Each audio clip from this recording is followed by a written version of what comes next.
तिगाड़ा काम बिगाड़ा। तीन बहुओं के रवैये से सासू माँ बहुत परेशान थी। दरअसल बात ये थी कि तीनों बहुओं में किसी बात को लेकर अनबन हो गई थी। तब से ही तीनों एक दूसरे से मुंह फुलाए रहती थी। ना कोई सीधे मुंह किसी से बात करती, ना किसी का कहना मानती। पड़ोसी भी इस बात को जानते थे और जाने कैसे कैसे बातें भी करते। इसीलिए सासू माँ ने तीनों बहुओं को तुरंत अपने कमरे में बुलाया। मैं कई दिनों से देख रही हूँ, तुम तीनों अलग अलग सारे काम कर रही हो। ये सब नहीं चलेगा, तीनों को मिलकर ही काम करना पड़ेगा। सास की बात सुनकर एकदम से बड़ी बहू बोल उठती है। नहीं मम्मी जी, मैं इन दोनों के साथ कुछ नहीं कर सकती। मैं इस घर की बड़ी बहू हूँ, फिर भी ये मेरा कहना बिल्कुल भी नहीं मानती। अरे जेठानी जी, जानबूझकर मुझे डबल काम करवाती है आप। और छोटी मुझसे टेढ़े मुंह ही बात करती है। इन दोनों के बीच हमेशा सैंडविच बन जाती है मेरी, और मैं हमेशा आलू की तरह बीच में मसली जाती हूँ। मम्मी जी, इन दोनों को लगता है कि मैं छोटी हूँ तो इनके पैरों तले दब जाऊंगी, लेकिन नहीं, मेरा भी उतना ही अधिकार है जितना इन दोनों का है। बड़ी आई दोनों मेरी चुगली करने के लिए, मुझे क्या कम समझ रखा है। तीनों बहू एक दूसरे से बहस करने लगती है और सास दोबारा ये देखकर टेंशन में आ जाती है और सबसे कहती है, चुप हो जाओ, अब से तुम तीनों सारे काम एक साथ करोगी। आंख बंद करके एक दूसरे की बात सुनोगी। तुम तीनों इस बात को गांठ बांध लो, वरना अगली छुट्टियों में तुम्हारा अपना मायके जाना कैंसिल। सास की बातें सुनकर डर के मारे तीनों हामी भर देती हैं। जी मम्मी जी, मैं समझ गई। हाँ मम्मी जी, जैसा आप कहें, आप जो कहेंगे मैं वही करूंगी। तीनों बहू सास की बात को गांठ बांध लेती है और वादा करती है कि अब से सारे काम वो तीनों एक साथ मिलकर ही करेंगी।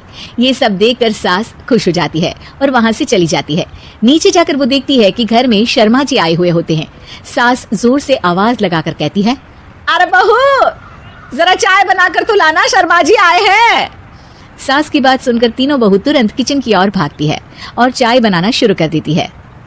मुझे तो एकदम मसाले वाली कड़क चाय पसंद है, तो हम शर्मा जी के लिए मसाले वाली चाय ही बनाएंगे। अरे नहीं दीदी, गर्मी के मौसम में मसाला चाय कौन पीता है?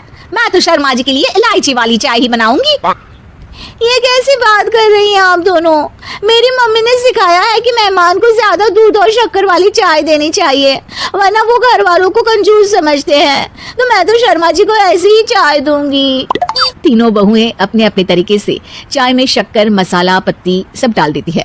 उबलने के बाद तीनों मिलकर चाय बाहर लेकर जाती है और शर्मा जी और सासू माँ को देती हैं।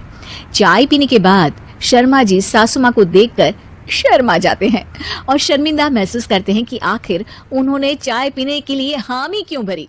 सासू माँ भी चाय पीना शुरू करती है और कहती हैं, अरे बहू, ये कैसी चाय बनाई है? चाय है या मीठे दूध की बासुंदी? हाँ, चाय अच्छी नहीं लगी क्या? कोई बात नहीं, हम पराठा बनाकर लाते हैं। चलो चलो अंदर। हाँ चलो, हाँ आती हूँ मैं भी। नहीं, मेरा पेट चाय नहीं चौपट कर दिया, वही काफी है। पराठे से पोपट नहीं करवाना, मैं तो चलता हूँ। शर्मा जी चुपचाप पतली गली से निकल जाते हैं। अगले दिन सास बहुओं से कहती है, अरे बहू, जाओ जाके ऊपर के गेस्ट हाउस की सफाई कर दो। कल हमारे यहाँ मेरे दूर के रिश्तेदार आने वाले हैं, तो पूरे कमरे को चमका देना, समझी? तीनों बहू सास की बात को मानकर ऊपर सफाई करने चली जाती हैं और तीनों कमरे की सफाई चालू कर देती है। बड़ी बहू मकड़ी के जाले साफ करती है, तो बीच वाली झाड़ू लगाना और छोटी वाली सर्फ डालकर जमीन धोना शुरू कर देती है। अरे दीदी, जेठानी जी, अभी मैंने पूरी फर्श धोई और आप फिर से धूल नीचे गिरा रही हैं। और मछली जेठानी जी, आप बिना झाड़ू की धूल यहाँ छटक रही हैं। अरे तीनों को साफ करना है, एक साथ सफाई करते हैं ना। अरे वही तो, हम साथ साथ हैं, घर साफ साफ है।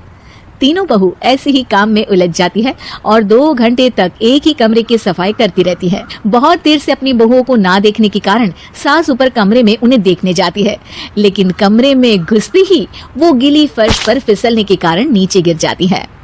ओरी मोरी मैया, हड्डी मरोड़ के रख दी, आए मेरी तो कमर ही टूट गई रे। तीनों बहुएं सास को उठाती हैं और बिस्तर पर सुला देती है। अरे मेरे हाथ पैर दर्द कर रहे हैं, दबा दो, आराम मिलेगा। हाँ जी माँ जी। अरे जी माँ जी। और तीनों बहुएं एक साथ सास के हाथ को दबाना, और नतीजा ये होता है कि सास के बचे हुए शरीर में भी दर्द उठ जाता है। हाय राम, ये क्या कर दिया तुम तीनों ने। अरे मेरी तो किस्मत ही फूटी है कि तुम जैसी बहुएं मुझे मिली। हे भगवान, पूरे शरीर में दर्द बढ़ गया है। अब तो पता नहीं कि चल भी पाऊंगी या नहीं। माफ करो, मुझे गलती हो गई मुझसे कि तुम तीनों को एक साथ काम करने के लिए बोला। सोचा था तीनों मिलके अच्छे से काम करेगी, लेकिन बड़े बुजुर्ग सही कहते थे कि तीन तिगाड़ा काम बिगाड़ा। तुम लोगों ने ये बात ना आज साबित करके दिखा दी। तुम तीनों को तो समझाना यानी मानो भैंस के आगे बीन बजाना है। तुम्हें अकेले अकेले काम करना है ना, तो अब से तुम अकेले ही अपना अपना काम करो। तीनों बहुएं वहां से जाने लगती है। अरे कहाँ जा रही हो? आप ही ने तो कहा कि अपना अपना काम करो, तो मुझे मुल्तानी मिट्टी लगानी है। अरे मुझे भी तो नेल पॉलिश लगानी है। मुझे ना मेहंदी लगानी है। सास अपना सर पीट लेती है और कहती है, अरे मुझे भी लगाना है कुछ। क्या माँ जी, क्या माँ जी? क्या माँ जी? तुम्हारे घर वालों को फोन तुम्हारी हरकतें बताने के लिए।